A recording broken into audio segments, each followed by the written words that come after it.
tell you, why do you expose yourself when Allah has covered you? As we all sit down here, who knows the type of car I brought here? Who knows the type of car you brought here? Who knows the type of car I brought here? Who knows whether I ate before I left my home today? Who knows what I ate? Nobody knows until I expose myself. I mean, look at Allah. How many of us are landlords here? How many of us are tenants here? Who knows? Until I say it. If I, a tenant, is working beside a landlord, and we are moving, nobody will be able to identify who is the landlord between the two. Is it not? So Allah has covered me. Until I go and expose myself. Until I go to expose myself. So Allah is so great. You see? So we commit to because we want to meet all with social media. And I tell you, it is most of those things you are afraid of, they don't, at the end of the day, they don't happen. Those fears you have, they don't materialize at the end of the day. And you just live your life like that. Tell me, what's your problem? When you are already a Muslim, what else is your problem? Perhaps your problem is definition. What you consider a problem is no problem. Your problem is inability to define the situation properly. You think it's a problem. It's not a problem. Do you know the only problem? The only problem is when you don't understand your Islam. That's the only problem you can ever have. Every other thing are no problem. It is just the amount of knowledge you have that is now doing you away. It's your knowledge about the way Allah does his things and how close you are to him. You have an opportunity to call and talk to Allah 5 times a day, and you are still talking of problem. Tell me now, if any one of us here has an appointment with the governor of Lagos State, how do you see that appointment? How is that appointment? And you know when you get to him, what do you want? Like, okay, Taj, see me. Just send text message to you. Do you know immediately you see that text message, your mood will change. Your mood will change. That yes, after all these years, God has answered my prayer. Your mood will change. Why? You just call your wife or you call your husband. Read this text message from the Excellency. How will you prepare to meet the Lord? What dress will you wear? And how will you keep the appointment?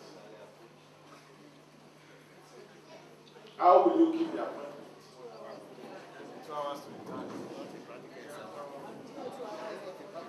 And then you prepare to meet the governor, and he has promised to help you, and you have been thinking. You don't even know how much he's going to give you. So you have been thinking. Will he give me 5 million? Will he give me a 10 million contract? Will he give me this? You are thinking.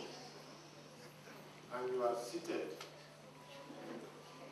You have gone through several checkpoints. Okay, he's expecting you. So you are sitting down there, and they are bringing some delicacies, soft drink, snacks, in anticipation to see the governor. And you know, you are meeting him direct, face to face. He is not saying, meet my chief of staff.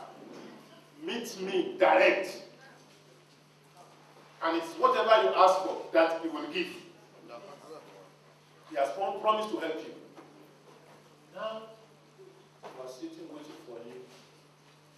All of a sudden, he said, Aladi, come. Truly, His Excellency has just received a message from Abuja. He has to go to Abuja. So he said, we should take care of you. You can tell us what you need.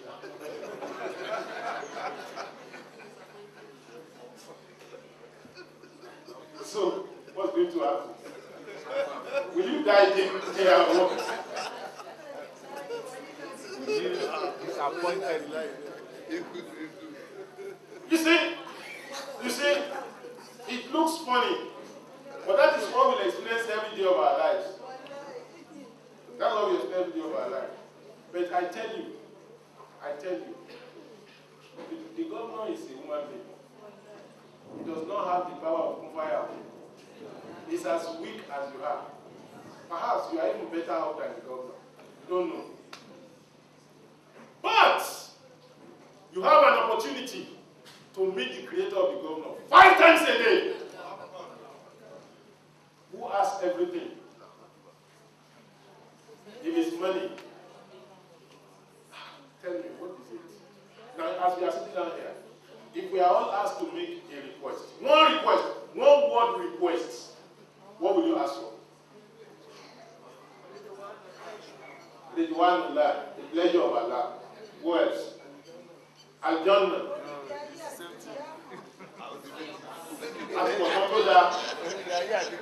Who else? Allah. What you ask for? You ask for Allah. Istiqamah, steadfastness. Who else? Knowledge. Who else? Mercy of Allah. Truly, when we are praying, are these what we are asking for?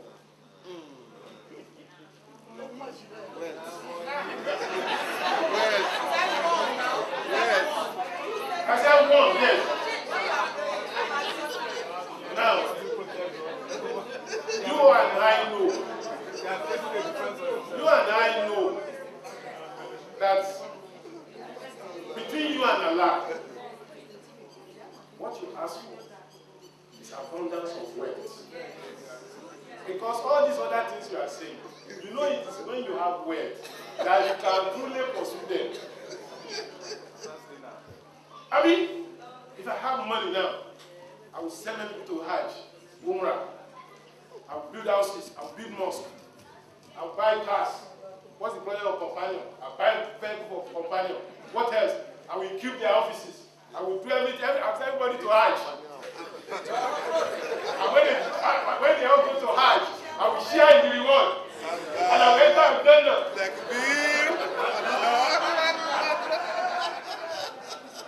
So we will all ask for money. Because we believe with money, Jannah is certain. Are we? With money. But you see, there's only one thing we need to have all this. Hidayah, guidance.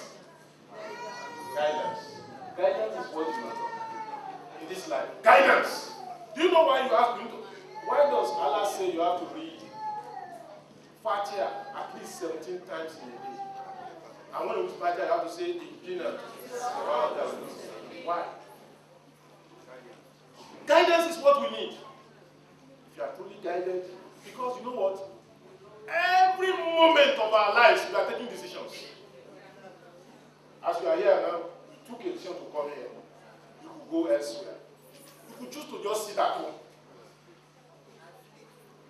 The car you bought was a decision. Your decision. The husband you married, your decision. The wife you married, your decision. The work you are doing, your decision.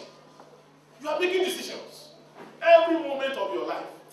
But you know, some made decisions that wrecked their lives. And some made decisions that did what? Elevated them. Beyond their own imagination. So we need the guidance of Allah. Every moment. That Al-Jannah you are talking about, what will lead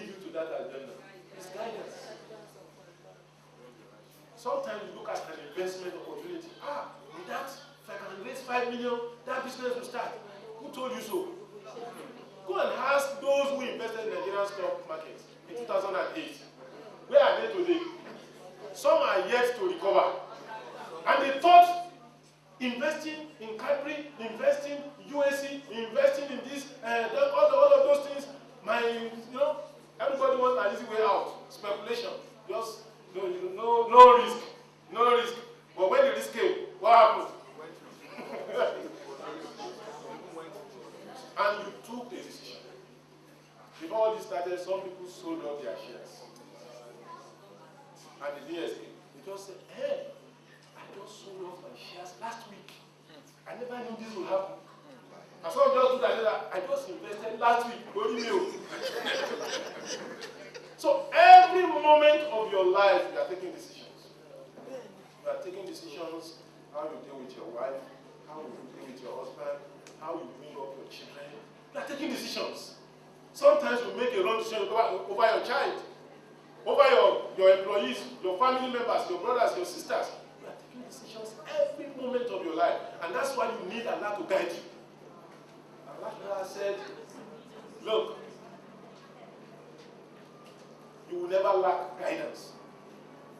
It says, ذَلِكَ الْكِتَابُ لَا رَيْبَ فِيهِ هُدًى لِلْمُتَّقِينَ. That is the book, the Quran. No doubt in it. Sure guidance for the God-fearing. What is this telling us? We need the guidance of Allah. Every moment, every time. We need to dedicate ourselves to praying. And we prepare ourselves in Shaban. And we are very close to the Quran. And we are used to observing night prayers. The night will not go without us waking up while others are sleeping. And pray to Almighty Allah. And then we change our mood towards Ramadan. Psychologically, we need to make our intention right from now that this fasting shall be only for Allah. For some, their fasting is not for Allah. Their fasting is,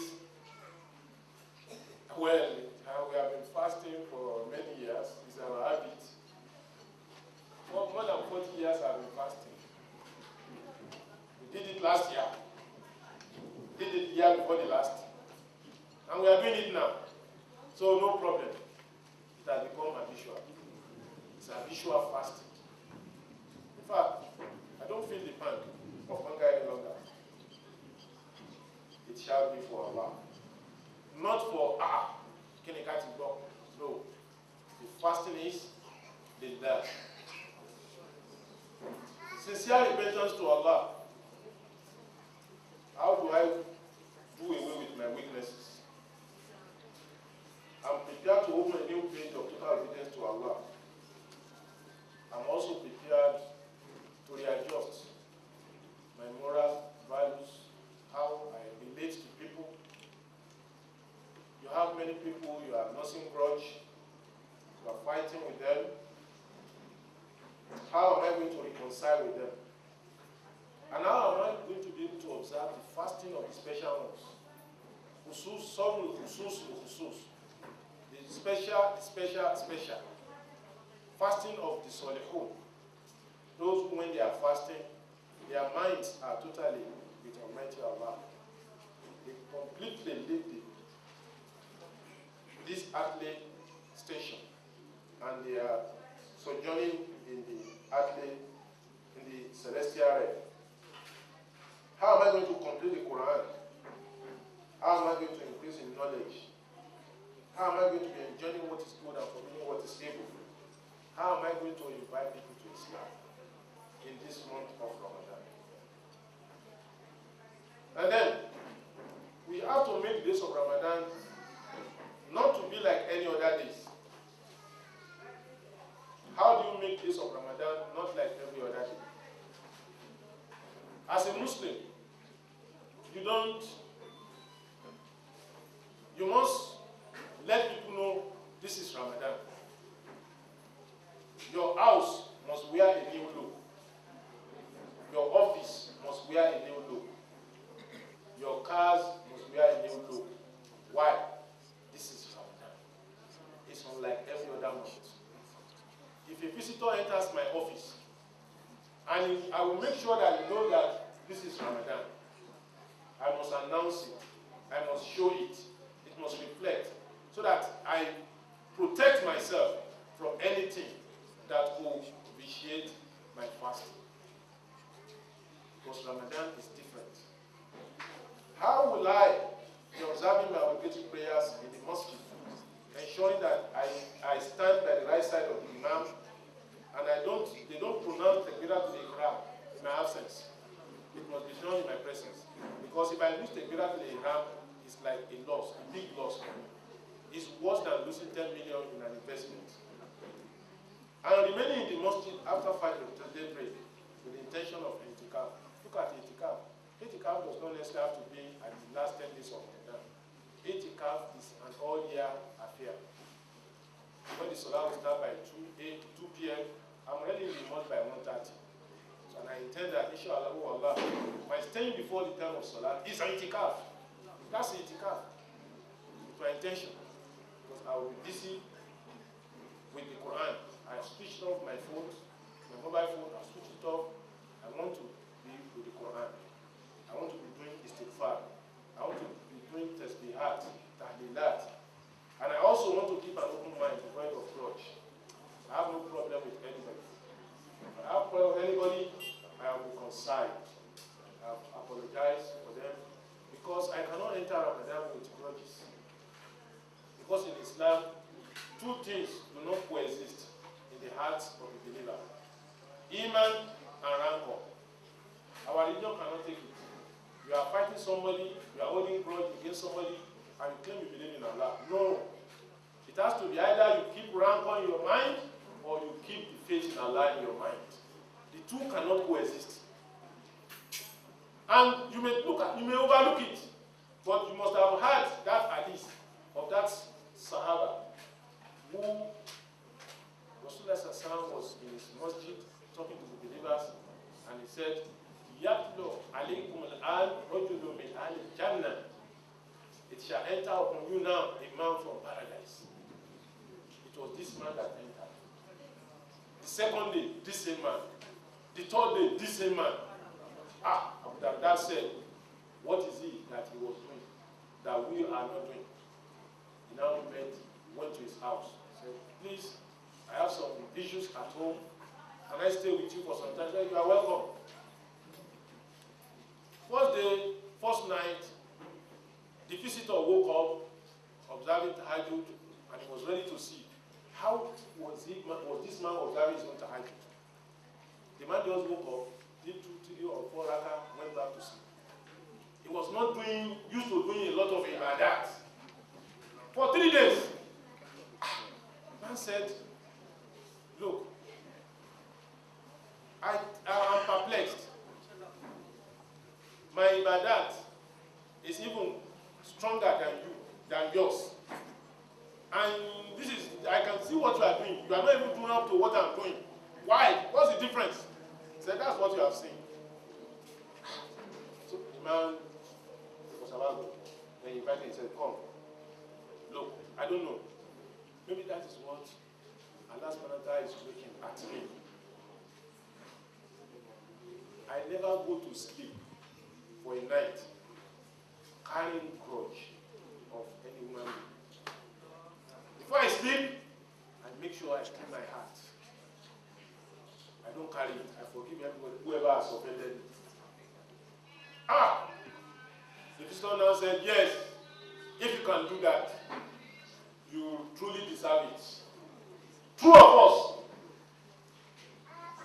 True of us.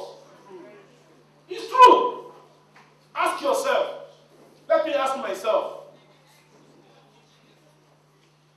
If you will not go to sleep with the grudge of your husband, you will go to sleep with the grudge of your wife, or with the grudge of your child, or your neighbor, or your subordinate, or your boss, or your everything. Show what they mean. That's Not against Jonathan. they hardly can do it. And if you really can do it, you can see that you have already won a seat for yourself in Algeria. Look at religion. Look at this Islam. Look at this Islam. So the visitor said, yes, if somebody could do this, then it deserves paradise. Because every Thursday, our deeds will be taken by the angels. And Allah will tell them, bring all their salat and their deeds, except those who are still grudging one another. Don't carry their deeds to heaven. You can see our religion. Our religion does not tolerate it. So you must have an open heart. Be open-minded. Live your life for Allah. You are having a problem with people. You don't search your relationship with Allah. Your relationship with Allah is good. How you deal with people will be good. If you are having problem with this, having problem with that, it means you have not truly internalized taqwa and true ibadah of Allah. Because tell me, what is in this world that we should grudge about? What is it? What is it in this world that we are grudging about? Tell me, what is it? Nothing. Absolutely nothing. In this world, Allah says, "Mo indakum yanfadu wa mo indallahi baq." Whatever you are grudging about in this world will vanish. It is only that which is with Allah that will endure. So, in Ramadan, no grudge.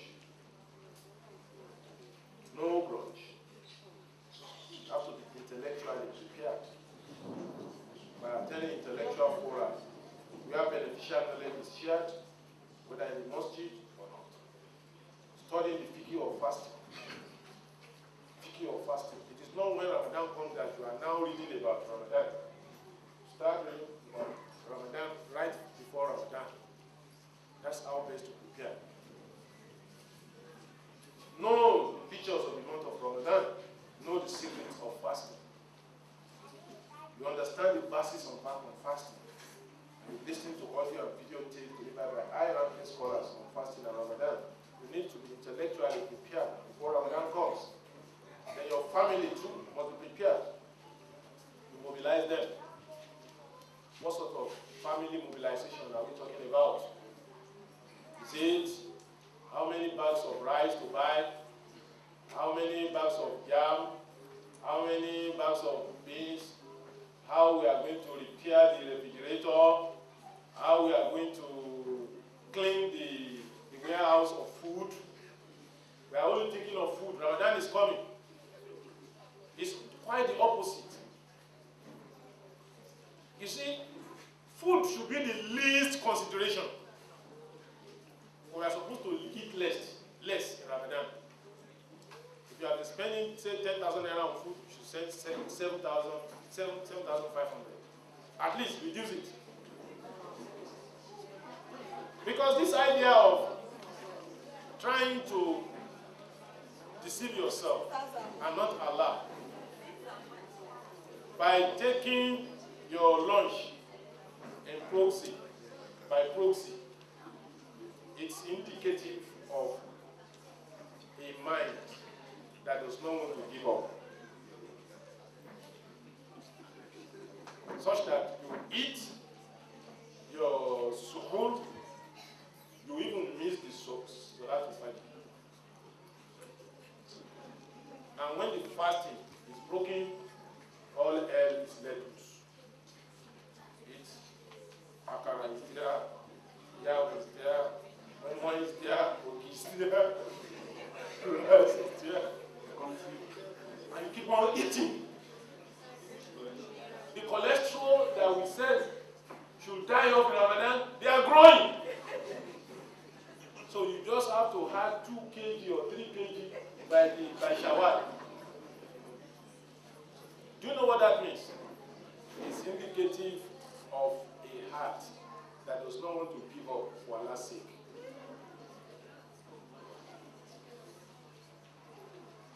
You should be able to give up for Allah's sake.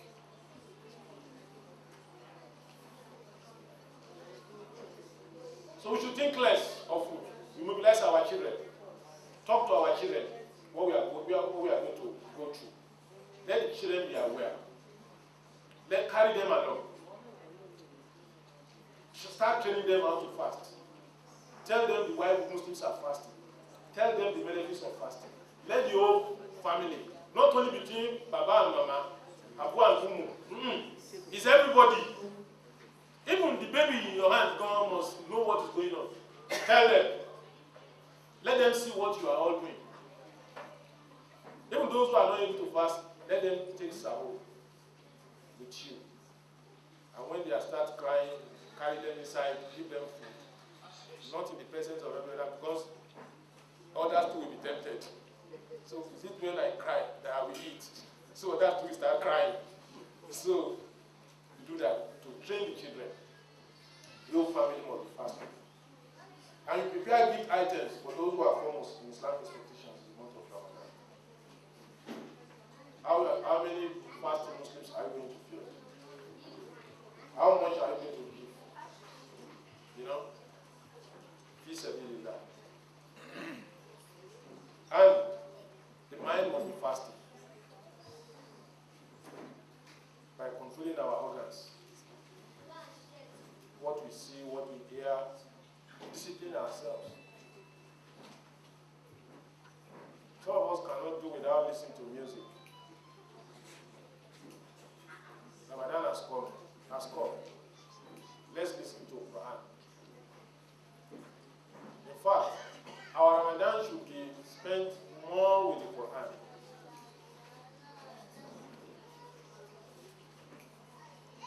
When we do a survey about how many Muslims read the Quran a day, you will be surprised.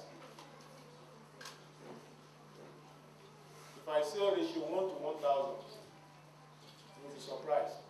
There are some people who have been Muslims all their lives and they have never touched the Quran.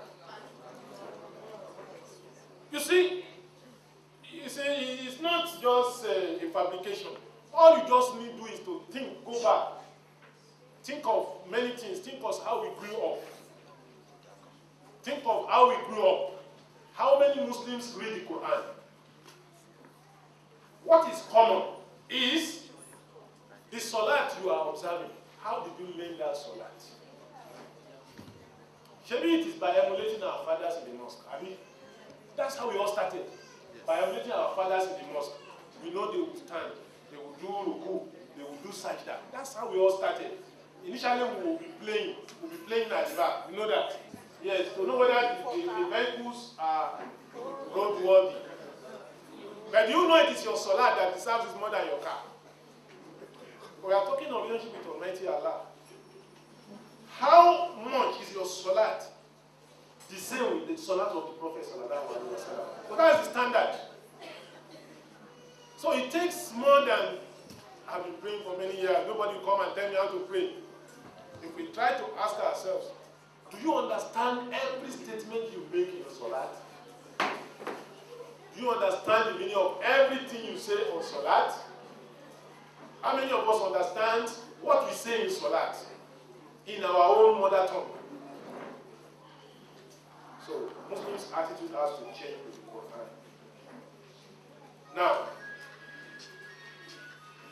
how do we now maximize the gains? That's where we are going next. I made this preparation, this schedule that we can have, and hasibu anfusakum qabla an tuhasabu. Try to assess yourself. And this is how you assess yourself. You have the physical exercise, 15 minutes daily.